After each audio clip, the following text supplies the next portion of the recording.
Si tu regardes cette vidéo, c'est certainement que tu te poses la question de savoir comment réussir à dire non, que tu as remarqué que tu avais tendance à dire oui tout le temps et que tu avais des difficultés à pouvoir poser tes limites tout simplement et cette habitude. Alors, déjà, est-ce que tu t'es déjà demandé pour quelle raison tu disais toujours oui? Tu avais tendance à dire oui ou en tout cas ne pas réussir à dire non.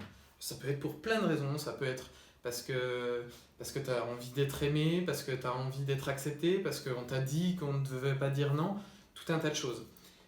Et une des choses principales, pour la raison pour laquelle on n'ose pas dire non, ça peut être d'avoir peur de vexer. À force de dire continuellement oui, on ne sait plus dire non. Et donc on ne sait plus comment s'y prendre. C'est comme si c'était un autre langage. C'est stressant, rien que l'idée d'y penser, d'oser dire non à un patron, d'oser dire non à sa chérie, d'oser dire non à un ami, pour quoi que ce soit, ça devient même angoissant parce qu'on a peur de le vexer, on a peur de perdre la personne ou de perdre l'amitié, la relation qu'on a ou de déstabiliser la relation que l'on a avec la personne. Ce que tu peux faire dans ce cas-là, c'est là, je te demande de réfléchir, de te souvenir d'un moment précis dans lequel tu as eu dernièrement cette situation où tu n'as pas osé dire non. Tu savais, peut-être après coup, ou même sur le moment, que tu devais dire non, que tu aurais dû dire non, mais tu n'as pas réussi à le faire. Pose-toi la question, qui est-ce que tu avais peur de vexer?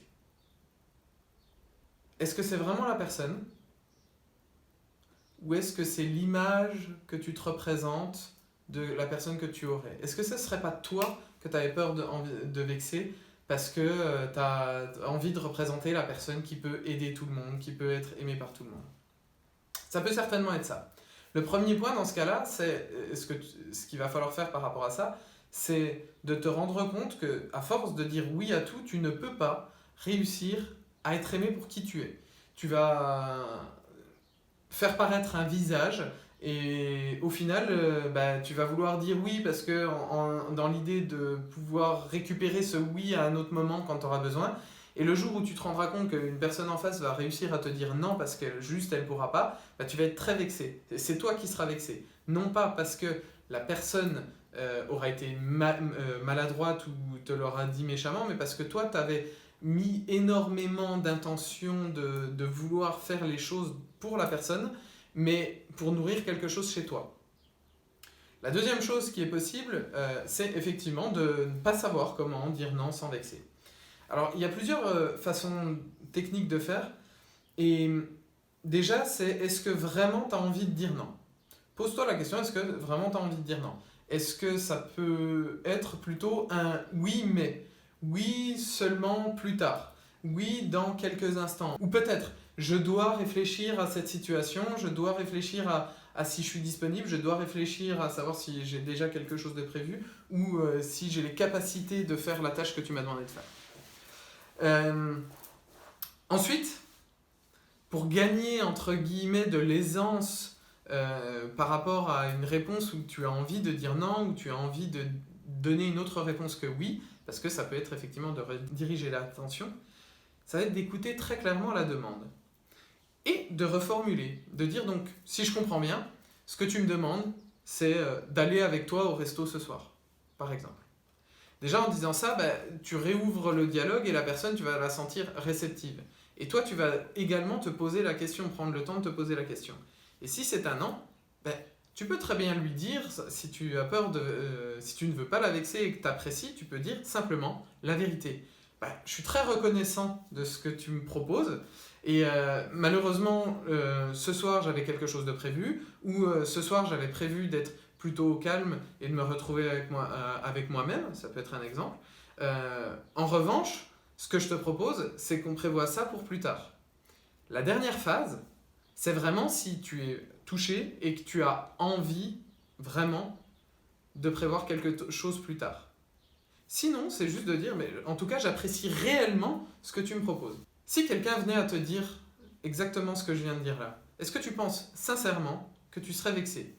Peut-être que tu serais déçu parce que tu aurais voulu passer vraiment un moment avec ton ami ou ta chérie, ou peu importe. Mais est-ce que tu serais vexé par rapport à la personne? Donc c'est le troisième point. c'est d'avoir cette capacité à comprendre la personne. Est-ce que réellement le fait de dire non et de poser tes limites ou de proposer une autre solution va vraiment vexer la personne, ou est-ce que ça va être un autre terme, une autre émotion? Ça peut être effectivement de la déception. Et dans ce cas-là, la déception, c'est propre à elle-même, c'est pas par rapport à toi. Je veux juste terminer là-dessus en faisant vraiment le rapprochement avec le fait de vouloir toujours dire oui ou de ne pas oser dire non, et le fait que la conséquence de toute façon sera qu'à un moment ou à un autre, tu vas vexer les gens.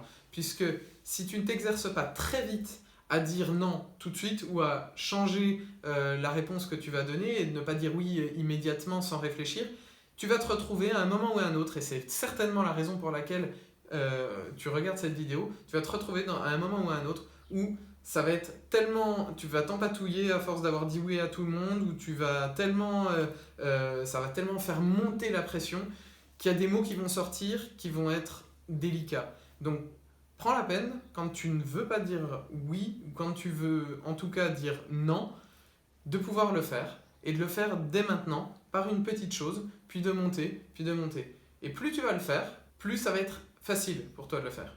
Plus tu vas prendre le temps à chaque fois et être aisant. Donc commence par des petits non et termine par des non vraiment assumés sur des choses beaucoup plus importantes qui vont peut-être effectivement avoir des réactions émotives fortes chez l'autre, mais qui ne seront pas le fait de les vexer, qui seront une émotion tout à fait différente. Passe une très bonne journée et puis à bientôt. Ciao!